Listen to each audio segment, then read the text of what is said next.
Olá, está começando o Câmara Repórter, segunda edição, desta quinta-feira, 15 de junho. Veja os nossos destaques. Servidores do IPERN paralisam atividades para reivindicar o reajuste salarial e a realização de um novo concurso público na área.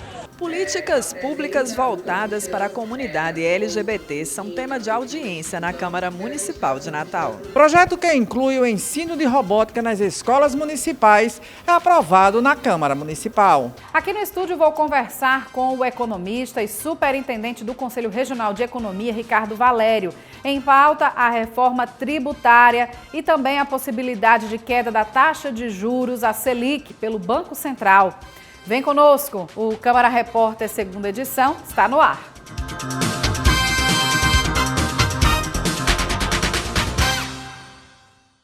Quem precisou dos serviços do Instituto de Previdência do Estado nesta quinta-feira teve que voltar para casa sem ser atendido. Os servidores paralisaram as atividades para cobrar reajuste salarial e realização do concurso público. A maioria dos servidores do IPERN já pode se aposentar. Na manhã desta quinta, os servidores do IPERN paralisaram as atividades na instituição.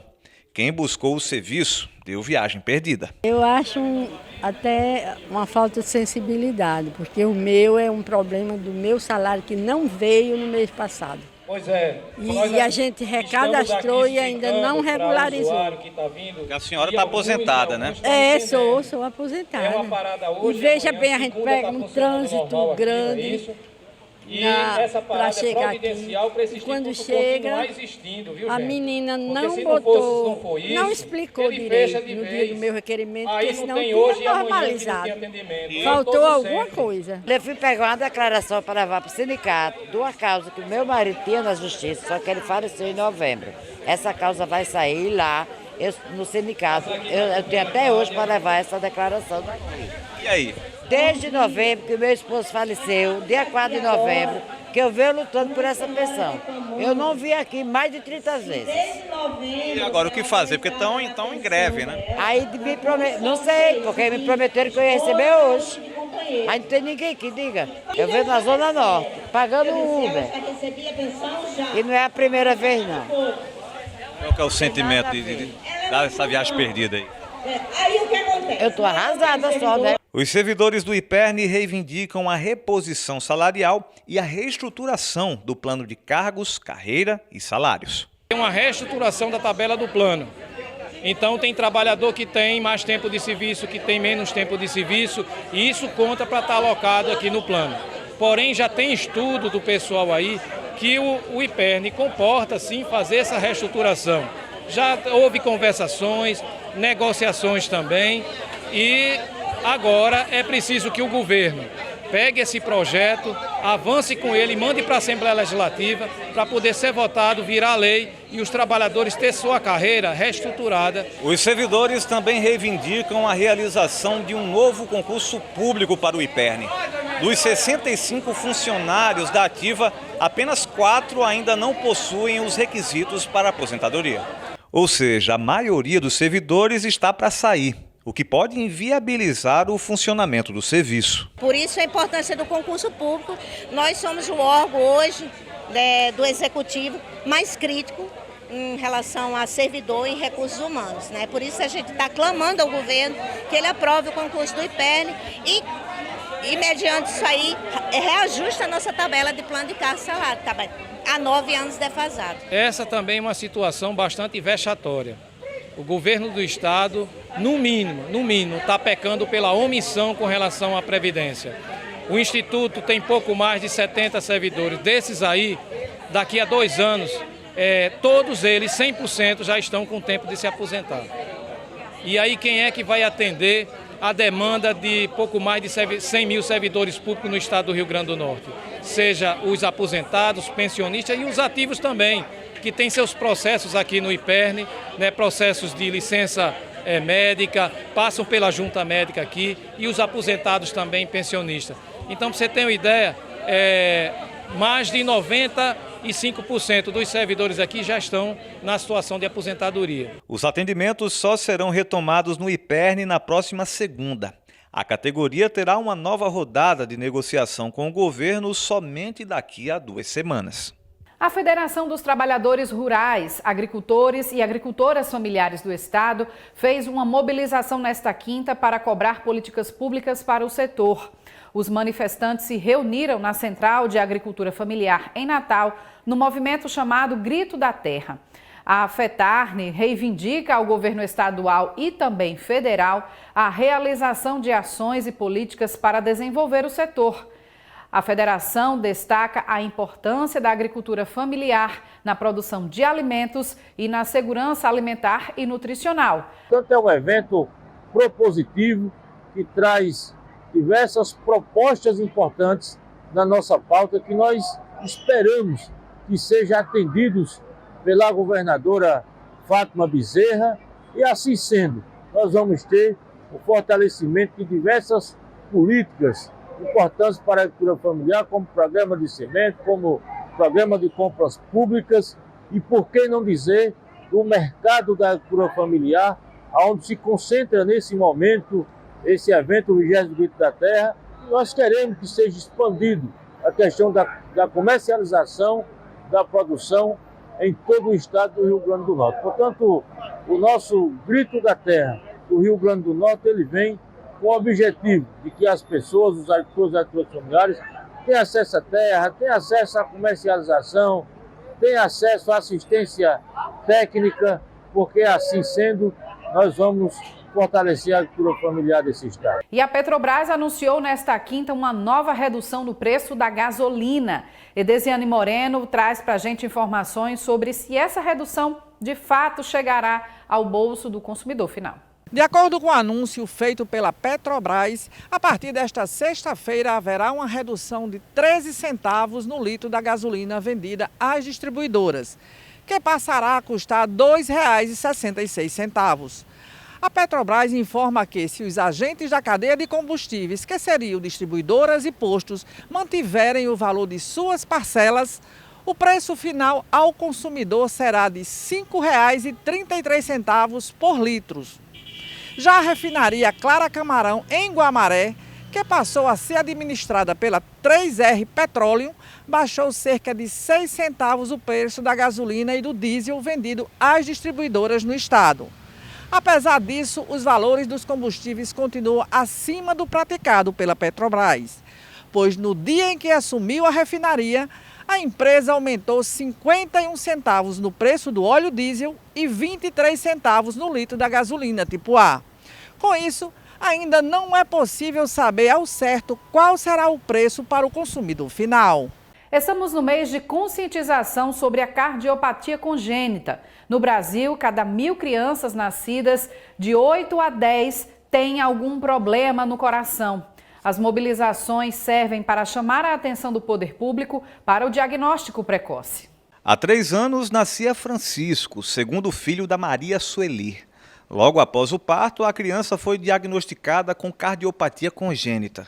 A descoberta precoce salvou a vida de Francisco. Quando se descobre cedo, que no caso dele a gente teve o pré-natal e não fez o eco fetal, que é um exame importantíssimo para essas crianças. Mas ao passar mal dentro da maternidade, deu tempo a gente chegar a descobrir cedo, porque tem crianças que vêm descobrir a cardiopatia já é muito tarde, com 6, 7, 8 anos, então isso é tardio. E para ele não, a gente descobriu ao nascer e deu tempo tratar como a gente vem tratando até hoje. Junho é o mês de conscientização sobre a importância do diagnóstico precoce da cardiopatia congênita. Em alusão à data, a equipe desse hospital de Natal realizou junto à AMICO, Associação Amigos do Coração da Criança, um debate sobre o tema. O diagnóstico precoce da cardiopatia congênita, ainda dentro da barriga da mãe, através do ecocardiograma fetal, ele já leva essa mãe até o cardiologista pediátrico e permite que o cardiologista pediátrico comece com as orientações desde o período fetal. E isso já propicia uma organização desse processo, onde esse paciente vai nascer, junto com o cardiologista pediátrico, se ele precisar de uma intervenção precoce ou até mesmo um acompanhamento ambulatorial, para que a gente possa dar tudo o que esse paciente precisa. De acordo com a Sociedade Brasileira de Cardiopatia, no Brasil, a cada 1.000 crianças nascidas, cerca de 10 a 8 nascem com algum tipo de cardiopatia congênita. Segundo os especialistas da área, com a intervenção cirúrgica, os pacientes podem ficar 100% curados. O presidente da Amico ressaltou a importância das maternidades públicas disponibilizarem os exames específicos para identificação das cardiopatias ainda durante a gestação. O ideal, a gente está muito distante, é que todo bebê na barriga da mãe tivesse direito a um ecocardiograma fetal. Isso não é a realidade. Depois disso, que todas as crianças fizessem o teste do coraçãozinho ainda na maternidade e se houvesse suspeita de uma cardiopatia naquela maternidade, ela fizesse um ecocardiograma já fora do útero da mãe, né? E se for uma cardiopatia crítica complexa, que já fosse tratado de imediato e assistido. O problema é que a gente não tem nada disso. Através de Amico, a gente está querendo, junto com a CESAP, organizar uma rede de assistência à criança cardiopata no Rio Grande do Norte, para que a gente possa fazer mais diagnóstico e mais tratamento. O evento também teve uma roda de conversa formada por mães de crianças cardiopatas. O depoimento da Jéssica emocionou a todos. O filho dela acabou não resistindo porque surgiram outras complicações. Mas a funcionária pública fez tudo o que estava ao alcance para salvar a criança. Ele tinha uma cardiopatia muito séria, que é a interrupção do arco aórtico. Chegou a fazer a cirurgia paliativa, mas apareceu também um furo na alça do intestino, ele teve infecção, né? Todo um quadro que quando você entra na UTI estamos suscetíveis, crianças, adultos, principalmente bebês, e ele não resistiu, infelizmente. Mas eu sou muito grata porque pelo menos eu pude conviver com ele 2 meses, né? Tem muitas mães que não chegam a... Pude cantar, pude amamentar, pude colocá-lo no colo. Então eu sou muito grata a toda a equipe por ter pelo menos me proporcionado. E eu creio que tudo existe um propósito de Deus. Eu tenho muita fé em Deus e Nossa Senhora, que a gente não passa nada por acaso na vida. E tudo vem para nos evoluir e nos tornar pessoas melhores. E eu agradeço pelo meu anjo. E tenho a consciência tranquila que o que pôde ser feito por ele foi feito. E agora tem oportunidade, é que o governo do estado anunciou que vai convocar mais 400 aprovados no concurso da Polícia Civil. Tarsila Costa tem as informações. A convocação dos novos agentes deverá ocorrer em breve no Diário Oficial do Estado. O curso de formação é a última etapa até a efetivação no quadro da Polícia Civil e terá início em outubro, com término previsto para o final do ano. Os 400 novos convocados, 50 delegados, 100 escrivães e 250 agentes se somam aos policiais civis convocados na primeira chamada em maio do ano passado. Nós estaremos convocando mais 400 policiais civis que foram aprovados no último concurso para realizarem o curso de formação, que é a última etapa, curso de formação esse que terá início, se Deus quiser, agora já em outubro. Daqui a pouco você vai ver os destaques da sessão ordinária desta quinta-feira e também o debate sobre as políticas públicas para a comunidade LGBTQIA+. Voltamos já. Em Natal e no Rio Grande do Norte, ONGs enfrentam dificuldade para manter inúmeros animais resgatados das ruas diariamente. É necessário que sejam criadas políticas públicas que auxiliem as ONGs nesse trabalho. O acúmulo de animais nas ruas gera doenças, sofrimento e procriação descontrolada das espécies. Convidamos a sociedade a abraçar essa causa. Uma campanha da União Pet Brasil.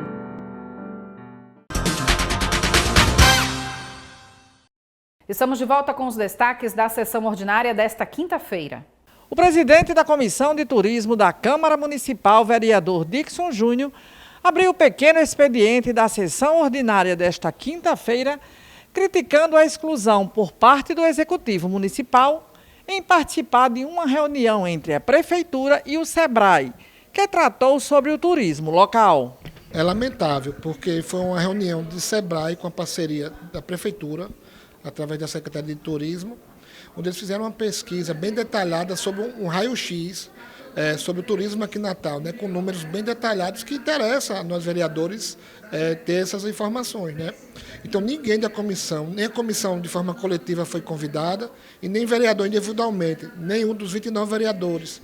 né, que quase que diariamente fala sobre turismo aqui no plenário, ajuda a Prefeitura através de emendas impositivas ligadas ao turismo, porque nós sabemos a importância que o turismo tem para a nossa cidade. Iniciando a pauta do dia, o plenário aprovou em primeira discussão um projeto da vereadora Brisa Braque. O texto trata sobre acrescentar dispositivos a uma lei de 2019 que inclui o ensino de robótica no ensino fundamental das escolas municipais. A gente trouxe uma lei que, na verdade, acrescenta dispositivos à lei que já existe da atividade complementar da questão da robótica no ensino fundamental. É uma lei de 2019, nosso mandato está atualizando principalmente para incentivar o ensino robótica para as meninas, para as mulheres. A gente sabe que essa área das tecnológicas é uma área ainda muito difícil e de ausência, né, da presença feminina. Então a gente aqui está adicionando dispositivos justamente para apoiar e fomentar o ensino de robótica. Já em segunda discussão foi aprovado um projeto do vereador Ranieri Barbosa, que reconhece como de utilidade pública a Associação Clube Esportivo CIAP Golden.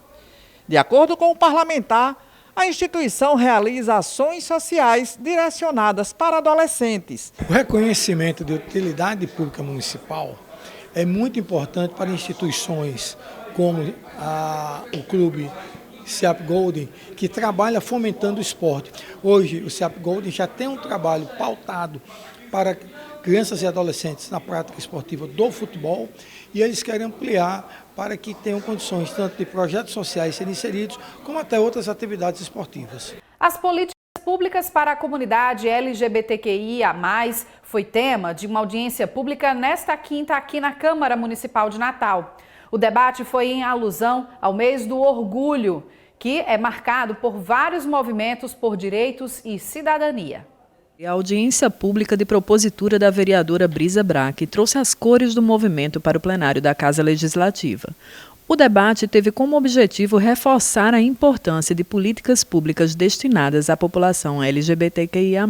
Dia 28 de junho, a gente comemora o Dia do Orgulho LGBT e esse mês não poderia passar na Câmara Municipal de Natal sem uma grande audiência pública. Hoje nós estamos presidindo a Frente Parlamentar de Política LGBT aqui dentro da Câmara e a audiência de hoje tem como tema central as nossas cores ocupando a política e traz uma reflexão que para nós festejar a nossa diversidade está acompanhado também do debate da construção de política pública. A vereadora Ana Paula, vice-presidente da Comissão de Direitos Humanos da Câmara Municipal de Natal, esteve presente na audiência e reforçou a importância da discussão do tema. Hoje estou aqui também participando com a vereadora Brisa, sabendo da importância de trazer para a Câmara Municipal um debate como esse, buscando políticas públicas, escutando as pessoas para que a gente possa realmente fazer essa construção, trazendo as secretarias que são importantes nesse debate e assim a gente pensar em políticas públicas efetivas. O diretor de políticas LGBT do DCE da UFRN, Geja Muniz, destacou a importância de ocupar espaços, bem como da realização de um levantamento sobre a violência contra a comunidade LGBTQIA+. É muito importante esse debate da educação. A gente vem muito pensando de que o orgulho, a pauta LGBT é só em junho, que é o mês do orgulho, mas na verdade a gente precisa pautar integralmente os nossos corpos, para que a gente consiga ocupar cada vez mais espaços. Não só os espaços políticos, como aqui na Câmara, mas também dentro da educação. A gente quer as LGBTs nas coordenações, nas pró-reitorias, para que a gente consiga ter um espelho maior da nossa comunidade. Outro desafio para esse público é o mercado de trabalho. Uma pesquisa feita pela organização Mais Diversidade mostra que mais da metade da comunidade, 54%, não se sente segura para falar sobre sua orientação sexual no trabalho. Para a coordenadora de Diversidade Sexual e de Gênero do Governo do Estado, Rebeca de França, o preconceito precisa ser combatido. Ela reforça que a comunidade LGBT precisa de acolhimento e de oportunidades no mercado de trabalho. É muito importante esse espaço com o corpo trans ocupando, porque desmistifica várias falácias de que a gente só serve para prostituição. Quando a gente sai desse lugar obscuro que nos jogaram, porque a gente não quis ir para lá, nos jogaram lá, a gente consegue mostrar que nós temos vários significados. Um deles pode ser coordenar uma coordenadoria de diversidade sexual e gênero, pode ser uma sala de aula sendo professora, pode ser uma médica fazendo uma cirurgia, pode ser uma advogada num julgamento. Então a gente pode ocupar qualquer espaço espaço que a gente quiser. E o ex-prefeito de Natal, Carlos Eduardo Alves, do PSD, se pronunciou através das redes sociais sobre o parecer do TCE pela reprovação das contas da gestão dele referente ao ano de 2015. Carlos Eduardo destacou que as contas não têm dolo, ou seja, não têm intenção criminal ou dano ao erário público ou questão de ética, mas apenas divergências entre técnicos da Prefeitura e do Tribunal de Contas. O ex-prefeito, que é um possível pré-candidato à Prefeitura de Natal em 2024, confirmou que vai recorrer ao plenário do Tribunal de Contas do Estado na tentativa da revogação desse parecer pela desaprovação das contas. E a gente vai agora para um breve intervalo e na volta você confere uma entrevista com o superintendente do Conselho Regional de Economia, Ricardo Valério. Nós vamos falar sobre as pautas econômicas que movimentam o Brasil e também aqui o Estado. Voltamos já, não sai daí. Em Natal e no Rio Grande do Norte, ONGs enfrentam dificuldade para manter inúmeros animais resgatados das ruas diariamente. É necessário que sejam criadas políticas públicas que auxiliem as ONGs nesse trabalho. O acúmulo de animais nas ruas gera doenças, sofrimento e procriação descontrolada das espécies. Convidamos a sociedade a abraçar essa causa. Uma campanha da União Pet Brasil.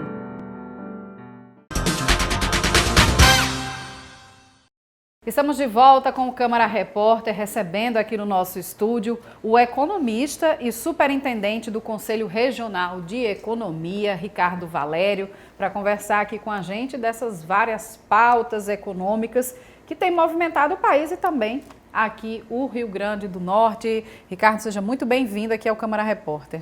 Muito obrigado, Larissa. É um prazer enorme estar aqui com vocês para a gente poder bater um pouquinho sobre a nossa economia nacional, na nossa economia também estadual, né, de vários fatos acontecendo nas últimas semanas, que vai ter implicação no bolso do cidadão comum, né, e que a gente tem que torcer que a nossa economia, de fato, está melhorando e vamos pensar de forma positiva. Exatamente. Começando então de cima para baixo, né? Do poder que manda mais.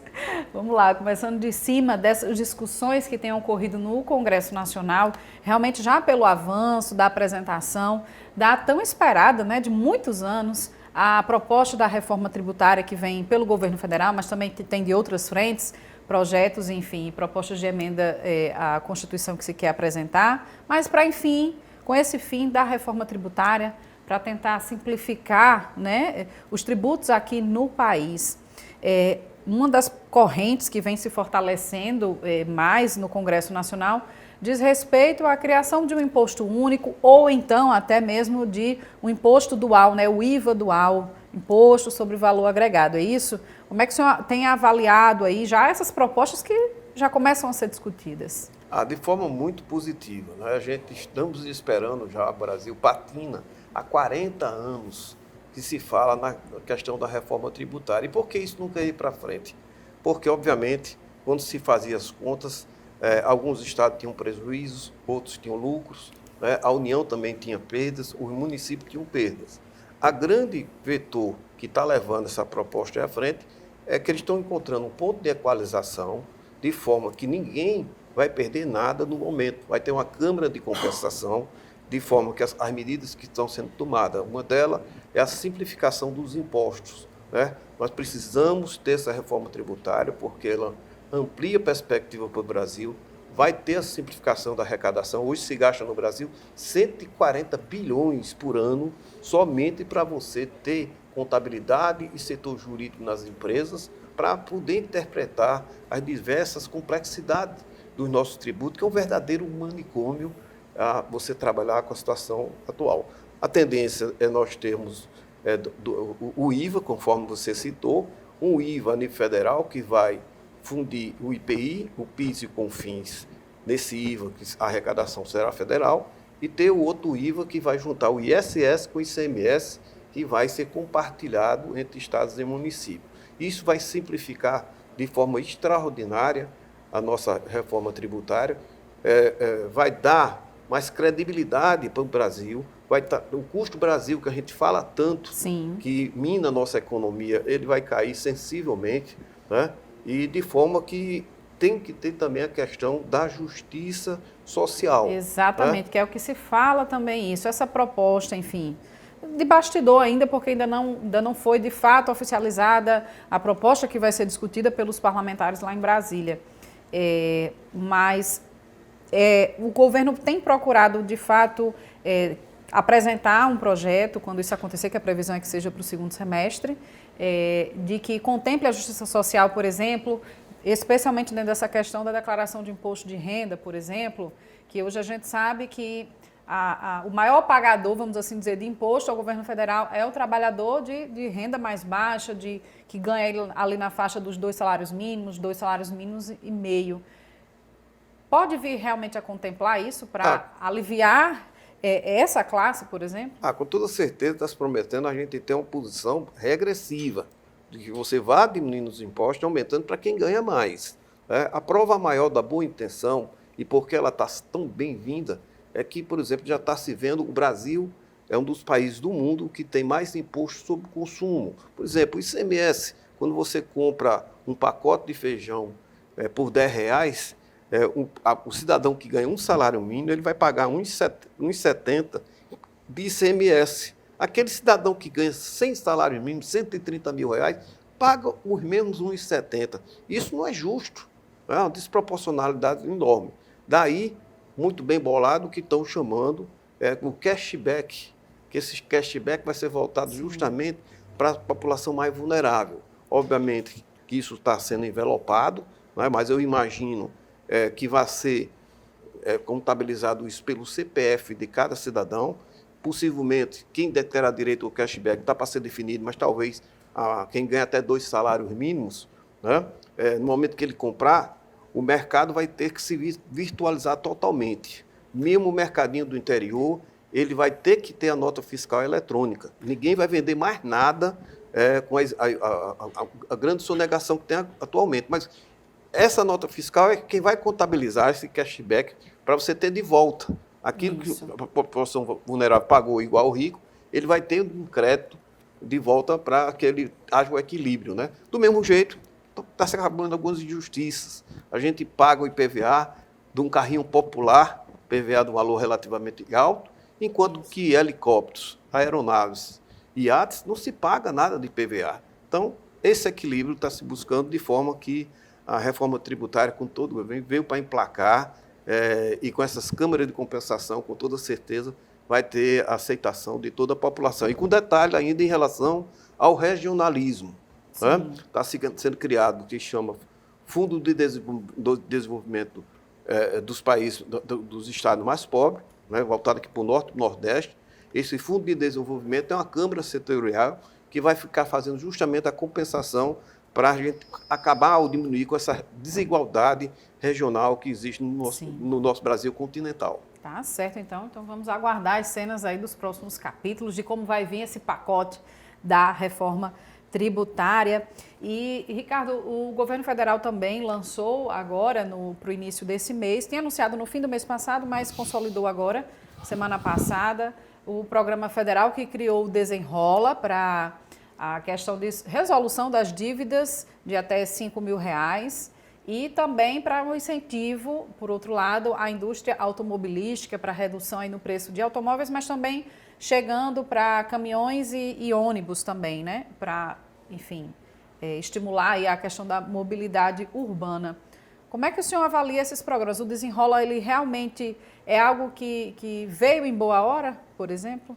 Com toda certeza, né? Nós temos hoje no Brasil cerca de 70 milhões de brasileiros endividados. Isso é um volume muito expressivo, quase um terço da população está endividado. O programa, como ele inicialmente está previsto até 2 salários mínimos de renda e um limite de 5 mil de dívida, vai se destinar inicialmente aos 30 milhões de brasileiros, né, que terão essas dívidas. Inclusive, o bom é que isso vai ser colocado para as empresas que vão aderir, ninguém sabe ainda, mas os bancos, o setor de varejo, as companhias de água, luz, telefone, gás, devem aderir também, os cartões de crédito. E o significado é que isso vai ser jogado o pacote na Bolsa de Valores. Você vai jogar e vai dizer, o Banco X, você dá um desconto nas dívidas de até quanto? Com até R$5.000, se ele der um desconto de 80%, essa dívida vai cair para R$1.000. Né? Daí a grande vantagem, porque o governo está garantindo, com um fundo garantidor, que vai pagar a dívida, ainda que o mutuário que contratar, ele não venha pagar, o governo paga. Então não tem risco. Muitos bancos desses estão com esses ativos praticamente como peça morta, praticamente sem perspectiva de receber mais. No momento que há essa sinalização, os bancos, com toda certeza, principalmente o sistema financeiro, vai fornecer valor agregado de desconto alto, a dívida do mutuário vai cair e ele vai pagar isso ao longo de 60 meses. Se houver algum imprevisto, o governo assume, por isso que os bancos vão dar esse desconto. Mas o governo tem essa retaguarda mesmo? Ou, enfim, é uma política que não foi, vamos assim dizer, economicamente melhor pensada diante da situação fiscal do país? Não, na realidade, isso é uma promessa que vem, inclusive, de campanha. Então, nessas negociações que já houve aí, o governo já selecionou aí um valor expressivo, certo, para poder fazer o financiamento. O sistema bancário só vai entrar numa situação de garantia. O governo está assinando uma garantia, isso vai ser negociado a nível de Bolsa de Valores, vai ser um contrato, né? O governo vai garantir. Mesmo, se não pagar, o governo assume. Agora, a gente estimula que quem fizer isso, vá e pague. Você vai se liberar do Serasa e do SPC o resto de sua vida. Se você fizer uma renegociação e atrasar, você volta de novo para o Serasa SPC. O bom é que haja um trabalho de educação financeira com essas pessoas que estão endividadas, para que ela não volte de novo a recair recorrentemente como o Brasil. É um país, infelizmente, de pessoas que compram por impulso, sem muita mentalidade financeira, sem muita educação financeira, que é o programa, o único ponto falho que eu encontrei, é não ter previsto nenhum trabalho pedagógico, disciplinador, em relação às pessoas não voltarem ao endividamento e se endividar de novo, porque você fica fora do mercado, você não pode comprar nada, né, financiado, porque se o Serasa SPC, se o CPF vai estar impedido. E no caso desse programa voltado para a indústria automobilística, como também citei aqui, só um período inicial de apenas 4 meses de programa, mas que pode acabar antes, se o crédito também que o governo separou para isso também acabar antes. Realmente faz uma diferença para o setor? Faz uma diferença enorme. A indústria automobilística é fundamental. Ela gera 1,2 milhões de empregos, é impulsionadora para muitos empregos. Foi muito bem-vindo para esvaziar mais os pátios. Obviamente, o recurso é limitado, eu acho que não vai dar os 4 meses, acho que em 2 meses acaba. E a gente chama atenção em relação a que você pesquise bastante. Já tem montadoras que, além do desconto do governo, está dando um bônus de mais 5%. Tem montadora que dá até um desconto de 15%. Procure os carros mais baratos. Uma outra questão, procure ver qual montadora está fazendo um plano de negócio, onde você dá uma entrada e ele financia o resto do passivo em 24, em 36 prestações sem juros. Eu só recomendo, não entre no financiamento. O financiamento está 28%, você tem um desconto de 10% no carro, vai pagar 2 carros, se você financiar, você vai perder o desconto. Então, financiamento de forma nenhuma. Isso aí volta, pelo que você está dizendo, para uma questão também puramente econômica, que diz respeito à alta taxa de juros aqui, que a gente ainda está vivenciando no país, de mais de 13%, aí 13,75%. Tem previsão de baixar, o governo disse que tem procurado, enfim, fazer várias medidas nesses primeiros meses para baixar a inflação, mas isso vai se reverter de alguma forma realmente nessa pressão que está sendo feita no Banco Central para baixar esses juros? Uma coisa eu dou com toda certeza, vai baixar e absolutamente convicto que essa baixa acontece. Vai ter reunião agora, dia 21, próxima quarta-feira, do Copom. Eu não acredito que haja a baixa agora. Já seria muito bem-vinda essa baixa já pode ser uma surpresa. Eu sou do clube dos otimistas e aposto que o Banco Central tem essa sensibilidade, porque já há sinalização disso. Nós estamos com os juros, a taxa de inflação caindo bastante. O IPCA foi divulgado agora semana passada, 0,23% contra 0,61% no mês de abril. A inflação acumulada passou de 4,18% para 3,98%. Isso é uma sinalização de queda da nossa inflação de forma constante e contínua. Há cenário já também positivo do crescimento econômico do Brasil. O PIB foi divulgado aí de 1,9%. Então, a economia subindo, taxa de inflação caindo, é uma sinalização forte de que nós vamos poder ter a Selic realmente baixando. Embora que isso vai acontecer de forma gradual, né? Possivelmente 0,25 em cada reunião até o final do ano. A gente deve sair da Selic de 13,75 para 12,5, 12,25. Eu, como sou otimista, aposto em 11,75 até o final do ano, para a gente ter a retomada da nossa economia e, principalmente, a gente desafogar as famílias brasileiras que estão nessa situação de endividamento, não só pela queda da renda provocada pela inflação, mas principalmente que os juros estão corroendo a renda do brasileiro. Precisa cair para as empresas também sobreviverem. A gente está vendo no varejo aí várias empresas quebrando, nada mais é do que o crédito muito caro que e tem estagnado levando. também, né? Se tem gente endividada, não tem gente contratando crédito, certeza. Não tem gente comprando. Com toda certeza. Temos que apostar realmente que a economia realmente vai melhorar, com essa queda da taxa Selic, que vai ocorrer possivelmente a partir de agosto, né? E que o Brasil surpreendendo também em relação ao PIB. Né? Se falava de um PIB em torno de 1,2%, já é uma expectativa de que a gente tenha de 2% até um pouco mais na nossa economia agora em 2023, o que é muito bom para a nossa economia nacional. Com certeza, vamos esperar que realmente tudo isso também se consolide. Ricardo, eu queria aqui muito mais tempo para conversar com você, de muitos outros assuntos que tem, mas depois, quem sabe, a gente volta também a conversar quando medidas dessas aqui que a gente está falando a respeito da reforma tributária, até mesmo dessa taxa de juros, né, seja aí anunciada, a gente volta aqui a conversar. Mas eu agradeço a sua participação aqui no Câmara Repórter, superintendente do Conselho Regional de Economia aqui conosco. Foi um grande prazer, né? Infelizmente, a única coisa negativa que a gente teve nesse final de semana foi a Petrobras, que saiu 80% dos ativos, passou para a 3R, que seja bem-vinda a companhia, que ela promova os empregos que está promovendo, investe os 7,3 bilhões que estão aí, mas a única ressalva que nós fazemos, começamos com o pé esquerdo. Ela aumentou em 23 centavos, aumentando o combustível. Isso já vai para o combustível, é muito ruim. Vamos esperar que isso melhore um pouco, nas bombas, é verdade. Né? Tá bom, então, Ricardo, muito obrigada pela sua participação. E o Câmara Repórter fica por aqui, é você de casa. Obrigada pela companhia mais uma vez. Notícias atualizadas aqui da Câmara Municipal e da nossa cidade, vocês conferem no Câmara Repórter, primeira edição, às 1h50 da tarde, com Kleber Teixeira. Tchau.